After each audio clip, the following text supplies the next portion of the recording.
Millions of people are killed every year by people with bad lives and situations. People are lying about owning guns, and people are killing with guns. Based on my research, 104,852 people are killed every year by guns. There are 270 to 310 million guns in the U.S. And according to Ed Mund, 13,000 of them, we have no idea where they are or who has them and what they're being used for. Guns are supposed to be protecting America when really they're just shady weapons of mass destruction across America. Guns actually cost more than they are useful. Based on my research, a handgun can be bought for $539.99 at Walmart. Instead of buying food or paying off mortgages, you buy weapons, which don't even get used as often as you would the money that you could have paid off debt with.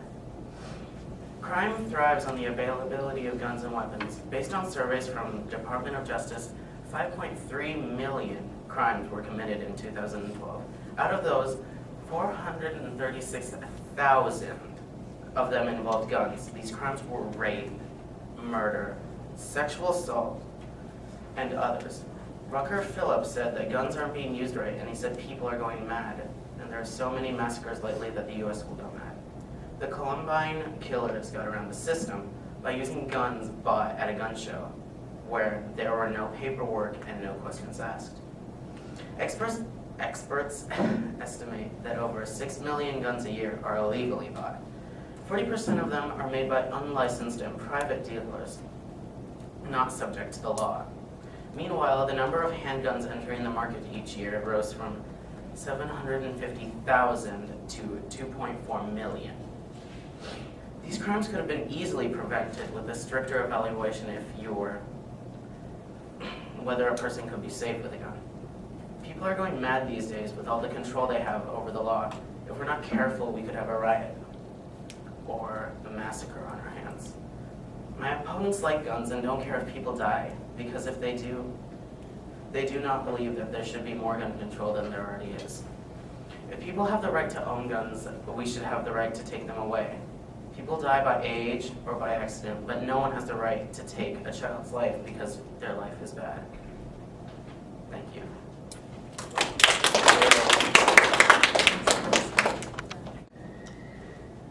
My opponents say that stricter gun laws would keep guns out of the hands of criminals, but I disagree. Criminals would still be able to get their guns because a lot of them get their guns illegally even without gun laws. If gun restrictions were put into play, even more criminals would get their guns illegally and more people would be harmed in the process of getting them. Therefore, even though it would be harder for criminals to get guns, they would still find ways to get them that would just end in more chaos. My opponents also said that guns do a lot of bad, but I disagree because guns do a ton of good. A gun is a tool, not a weapon. Guns are good because you can hunt for entertainment, you can hunt for food, you can go into competitions with them, and you can use them for protection. Therefore, guns do more good than bad. Formed by our nation's very first leaders, the Second Amendment declares that citizens have the right to bear arms. In the words of Thomas Jefferson, no free man shall be debarred the use of arms. I believe this statement is very important because it's in the Bill of Rights, and it's in our nation's very first leaders obviously thought that the common everyday man should have the right to have guns. Many anti-gun groups say that if we allow people to have guns, then more shootouts will increase. But in 40 states, citizens are already allowed to carry guns and no increase in shootouts have happened. Said by real common sense, people don't all of a sudden become a murderer just because he or she has access to a firearm. Emotions cause people to kill, not guns. Gun safety classes are starting to come into play. Stated by Laura Cataletta, most states require some form of training for an individual to be issued a carry permit. It's not as easy as it looks just to go and get a gun. You have to go through training just to get a permit. So why punish the people who take the time to go through those classes? The next thing that I feel very strongly about is they're banning guns for the disabled. In an interview with Scott Ennis, he said they're banning these weapons for arbitrary reasons because it has a certain grip or stock, when in reality these are the features that someone with a disability like me needs to operate a firearm. The guns that are banning are affecting the disabled negatively because they aren't able to use the guns that we are due to their disability, and I believe they have gone through enough, whether they're in a wheelchair or have one arm. So why put them through even more? They don't deserve it. As told before, our nation's very first leaders believed that as citizens of the United States, we should have the right to bear arms. And with the gun safety training classes, we can limit the amount of violence used with guns if we try.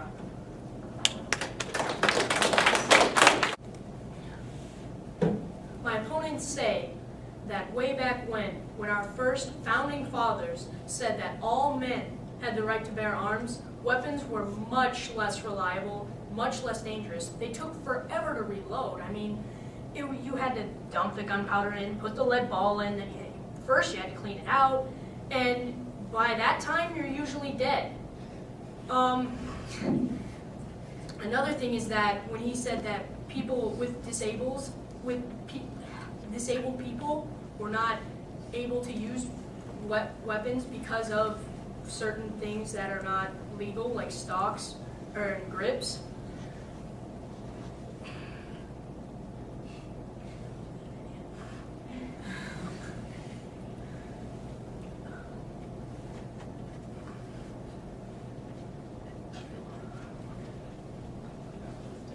My opponent also said that